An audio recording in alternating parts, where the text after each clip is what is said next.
Hello everyone, मैं Arun Kumar Yadav. Video पे इस चैनल में पढ़ रहे हैं क्या? द्विघात समीकरण, इंग्लिश में बोलते हैं क्वाड्रेटिक इक्वेशन। यह है चैप्टर 4, हिंदी मीडियम में पढ़ रहे हैं हम लोग, 10th का मैथमेटिक्स। प्रश्नावली 4.3 ही है।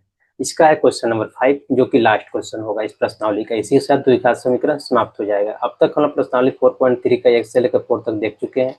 प्रश्नावली 4.1 को, प्रश्नावली 4.2 को डिटेल में कवर किए हैं।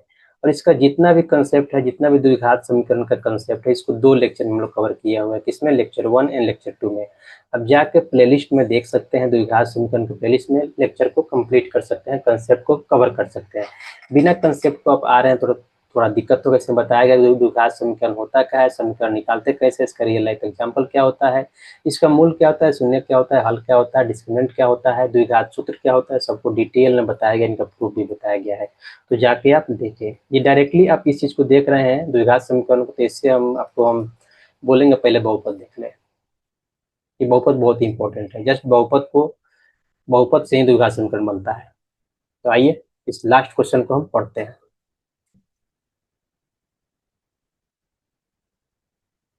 एक परिमाप, क्या परिमाप 80 मीटर तथा क्षेत्रफल 400 मीटर स्क्वायर के एक पार्क को बनाना संभव है? यदि है तो उसकी लंबाई चौड़ाई ज्ञात कीजिए। तो क्या दिया है? क्या परिमाप, एक पार्क को बनाना है। तो इसको हम मान लेते हैं क्या एक पार्क आयताकार है। कोई दिक्कत? आयताकार पार्क है, इसका ए है, ये क्या है, इसका लंबाई है, ये क्या है, चौड़ाई है। तो लंबाई क्या मान लेते हैं? लंबाई ए है, चौड़ाई क्या है, बी है। कोई दिक्कत नहीं है, एक्स भी मान सकते हैं, ए बी में रहने दे देंगे, ए बी में नहीं रहने दे रहा, हम एक्स में मान लेते हैं। तो इसका लंबाई क्या हो गया है? एक्स है। चौड़ाई क्या मान लेते हैं इनका भाई का? वाई है। ठीक है, लंबाई चौड़ाई हो गया। तो इनका परिमाप दिया होगा। परिमाप क्या होता है? 2 इंटू ए प्लस बी होता है। इसका मतलब क्या हो जाएगा? 2 इंटू एक्स प्लस वाई हो जाएगा, इक्वल टू क्या हो जाएगा? 80। और दूसरा इसका क्षेत्रफल है, यानी x into y equal to 400। यहाँ से एक्स और वाई का वैल्यू निकाल कर देखिए, यानी पहले डी निकाल कर देख लीजिए। पूछ रहा है कि संभव है कि नहीं, तो पहले डी निकाल ही लीजिए, पर फिर देखिए संभव है नहीं। जैसे ही डी लेस देन 0 आया तो आपको इसका मूल निकालने का जरूरत नहीं है। डायरेक्टली यहाँ पे आप बोल सकते हैं कि ऐसा पॉसिबल नहीं है, जैसे कि हम पिछले क्वेश्चन में देखें। तो थोड़ा सा आपको कम मेहनत करना पड़ेगा, लेकिन ऐसा नहीं है कि मूल निकाल दीजिएगा और वास्तविक मूल फिर बोलिएगा तो आपको मार्क्स नहीं मिलेगा। ऐसा बिल्कुल नहीं होता है। आइए 5 नंबर लिखते हैं, हल। क्या लिखते हैं? ओ, यहाँ मिट गया। माना कि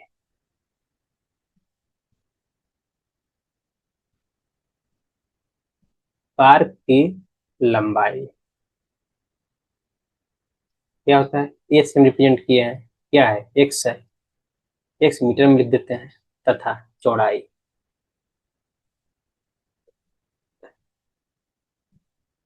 बी इक्वल टू क्या है? Y metre. दिया है, दिया तो है ही, परिमाप दिया है।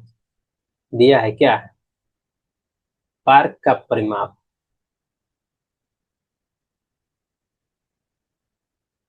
परिमाप क्या होता है?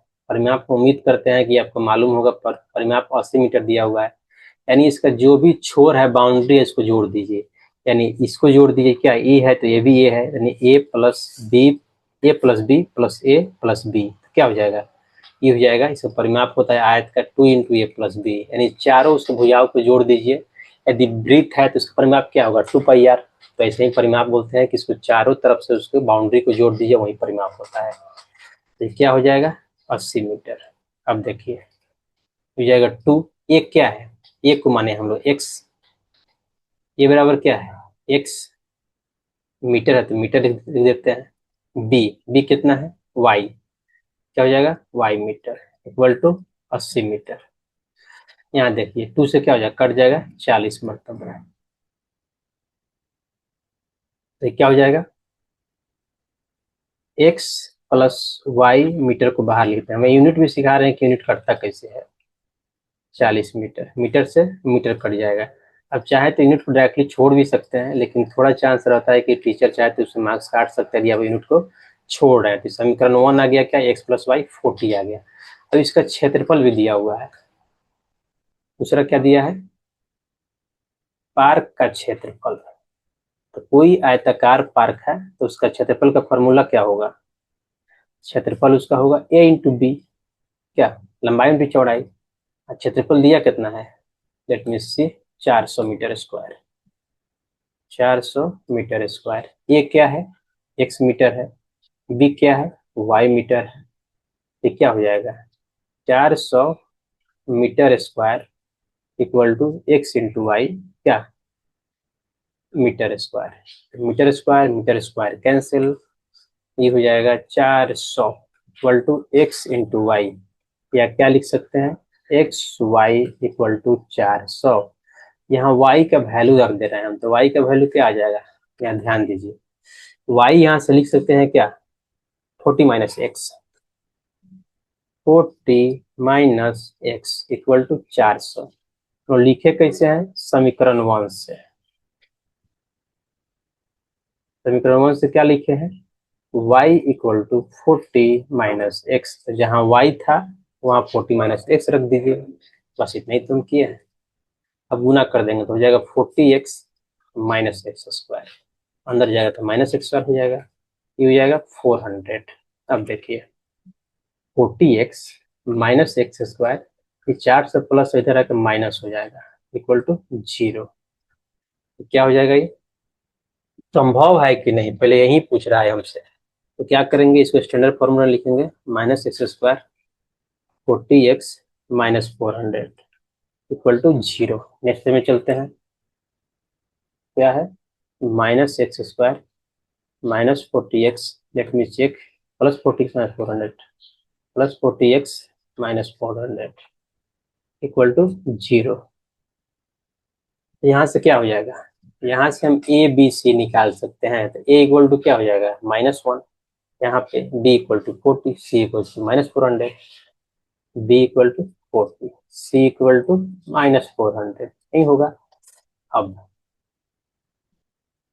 विविक्तर निकालेंगे। अब चाहे तो एक बार लिख सकते हैं कि मानक रूप से स्टैंडर्ड फॉर्म से तुलना करने पे आप लिख सकते हैं, कोई दिक्कत नहीं है। लेकिन इस तरह के लंबा क्वेश्चन में कोई जरूरी नहीं होता है कि सब चीज लिखना सब अंडरस्टूड होता है। बी कितना है? 40 - 4, ए कितना है? -1, सी कितना है? -400। तो जगह ही नहीं बचा। देखिए तो ये कितना हो जाएगा? 40 का स्क्वायर कितना हो जाएगा? 1600। देखिए यहाँ हो जाएगा माइनस माइनस प्लस, 4 इंटू 4 कितना हो जाएगा? 4। यहाँ बच गया -400, ये क्या हो जाएगा? 1600। कितना हो जाएगा? ये प्लस माइनस माइनस हो जाएगा, 4 चौका 16, तो कितना हो जाएगा? 1600। 1600 - 1600 0। इससे क्या मालूम चला? इसलिए इसका दो समान रूप होगा, यानी इसका ऐसा संभव है। चूंकि d इक्वल टू 0 है, इसलिए इसका दो बराबर मूल होगा।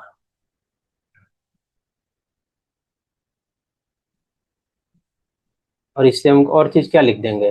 तथा ऐसा पार्क बनाना संभव है। क्या क्या है? ऐसा पार्क बनाना संभव है। क्या करेंगे, इसको फिर एक नेक्स्ट पेज में लिखेंगे, क्योंकि जब उसका लंबाई चौड़ाई भी निकालना है। +400 equal to 0, a b c तो हम लिख ही दिए हैं। अब आइए द्विघात सूत्र से इसका हम रूट भी निकाल लेते हैं। द्विघात सूत्र होता क्या है? x equal to -b plus minus root under b square -4ac divide by 2a। अब देखिए -b प्लस माइनस, इसको क्या बोलते हैं? बी स्क्वायर -4ac को d बोलते हैं, d/2a। और d आया कितना है? पिछले पेज में जाके देखिए 0 आया है। यहाँ देखिए d कितना है मेरा? 0 है। ये हो जाएगा -b/2a। अब -b है कितना? b कितना है? 40, 42a, ये कितना है? -1, 2 इंटू -1, ये क्या हो जाएगा? ये -40/-2, ये हो जाएगा 40/2, माइनस माइनस प्लस हो जाएगा, ये कट जाएगा 20, मतलब इक्वल टू 20। इसलिए x इक्वल टू क्या आ गया? 20। और x माने क्या चीज है ये देख लेते हैं। एक माने है क्या, पार्क की लंबाई x मीटर, चौड़ाई b मीटर, तो हम क्या कर देंगे, अतः पार्क की x है क्या, पहले देख लेते हैं, भूल गया एक बार, x a है, ठीक है, नहीं लंबाई है, पार्क की लंबाई मतलब equal to x metre, x आया कितना है 20, तथा समीकरण 1 से, समीकरण 1 है क्या, देख लीजिए, x plus y equal to 40, x plus y equal to 40, और x आया कितना है मेरा 20 आया है, तो यहाँ पे 20 रख देंगे, प्लस वाई इक्वल टू 40, ये क्या हो जाएगा, y बचेगा, 20 जब जाएगा तो क्या हो जाएगा -9 हो जाएगा, ये हो जाएगा 20, इसलिए y कितना आ गया 20, तथा, यानी फिर लिख देंगे तथा पार्क की चौड़ाई, पार्क की चौड़ाई क्या है, इक्वल टू वाई मीटर है, तो कितना हो गया 20 मीटर, तो ये हो गया चौड़ाई, ये हो गया मेरा लंबाई, ने दोनों कितना है 20 × 20 है। इसी के साथ क्या होता है, इसी के साथ जो द्विघात समीकरण मेरा है, जिसको हम क्वाड्रेटिक इक्वेशन इंग्लिश में बोलते हैं, हम लोग सारा कवर कर लिए, यानी कंप्लीट हो गया। इसमें क्या कवर किए हम लोग, लेक्चर 0 में क्या था, रोड मैप था, जो लेक्चर 1 जो है एंड 2 है वो कंसेप्ट का वीडियो है। और देखिए इसके बाद हम लोग क्या 4.1, 4.2, 4.3, ये तीनों प्रश्नावली के एक एक क्वेश्चन को पूरे डिटेल में कवर किए हैं, ठीक है, और इसी के साथ द्विघात समीकरण समाप्त हो जाता है। अब नेक्स्ट में हम लोग क्या शुरू करेंगे, आपको हम बताएंगे, जहाँ तक पॉसिबल है कि 2 चर वाले रैखिक समीकरण हम शुरू कर सकते हैं, 2 चर वाले रैखिक समीकरण। यदि आपको वीडियो अच्छा लग रहा हो, मेरा पढ़ाने का तरीका अच्छा लग रहा हो, तो please like share and subscribe the channel.